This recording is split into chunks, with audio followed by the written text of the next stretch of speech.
By 1962, the Jewish state was no longer on the brink of economic collapse or civil war. The 1956 Sinai Campaign, Israel's second major war, convinced the international community, including the United States, that the fledgling country was no passing phenomenon. Until that war, many nations had assumed it would survive a few years and then collapse. Israel captured the Sinai Peninsula and the Gaza Strip from Egypt, and though it soon returned them as a result of American pressure, the crisis secured Israel's freedom to navigate through the Straits of Tiran, and more important, changed not only the world's view of Israel, but Israelis' perceptions of themselves. The Jewish state was coming of age. The Kadesh Campaign, as the 1956 war was known, revealed that Ben-Gurion had absorbed more than a bit of Jabotinsky's Iron Wall doctrine. Israel had struck preemptively, and Ben-Gurion had come to understand that, just as Jabotinsky had said, Egypt would understand nothing but force. Nevertheless, stark differences remained between Ben-Gurion's worldview and that of Begin, and nothing revealed them as much as the little-known crisis that gripped the country in 1962. Israel's Declaration of Independence asserted that a constitution shall be adopted by the elected Constituent Assembly not later than the 1st of October 1948. But October 1948 came and went with no constitution ratified, and as the dust from the War of Independence settled, it became clear that Ben-Gurion had little intention of expending the political capital that would be needed to get one passed. Rejecting the American model that positioned a constitution as a central pillar of democracy, he advocated for the signing of basic laws, which would, one day, collectively make up the basis of a constitution. In large measure, Ben-Gurion was hoping to avoid a showdown with the religious parties.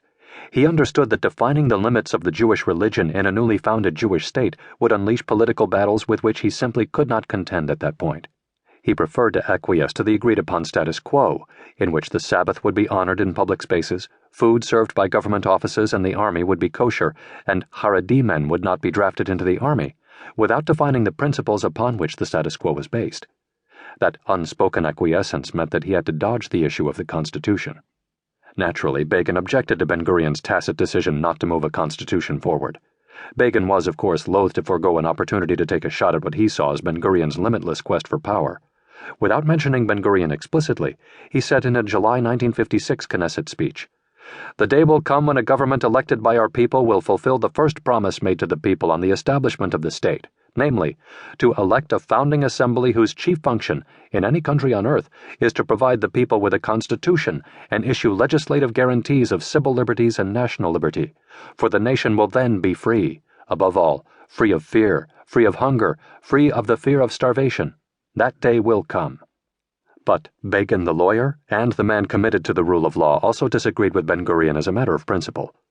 He argued that without a constitution, the power of the majority party, Ben-Gurion's in this case, would go unchecked, and as a result, the failure to adopt a constitution would also endanger individual and minority rights. "We have learned," he said in 1952, "that an elected parliamentary majority can be an instrument in the hands of a group of rulers and act as camouflage for their tyranny. Therefore, the nation must, if it chooses freedom, determine its rights, in order that the majority thereof that serves the regime more than it oversees it should not negate these rights." He held these views consistently for the duration of his career. In a February 1962 Knesset debate regarding the repeal of the emergency regulations that had been instated shortly after independence, he again invoked the importance of defending the rights of Israel's Arabs. "Some say that it is impossible for us to provide full equal rights to Arab citizens of the state because they do not fulfill full equal obligations. But this is a strange claim. True, we decided not to obligate Arab residents, as distinguished from the Druze, to perform military service, but we decided this out of our own free will, and I believe that the moral reason for it is valid. Should war break out, we would not want one Arab citizen to face the harsh human test that our own people had experienced for generations. We believe that in the Jewish state there must be and will be equal rights for all its citizens, irrespective of religion, nation, or origin." Begin's stance on the Constitution and its related issues came as a surprise to many, especially in the Mapai camp, who had been taught to see him as nothing more than a fascist. Even Haaretz paid Begin a grudging compliment when it opined, "It is strange to see how a political movement that by its very nature usually tends to strengthen the executive force is asking here to represent pure liberalism." But Begin did not push the Constitution as feverishly as one might have expected. He, too, was conflicted about the battle that would emerge with the religious parties.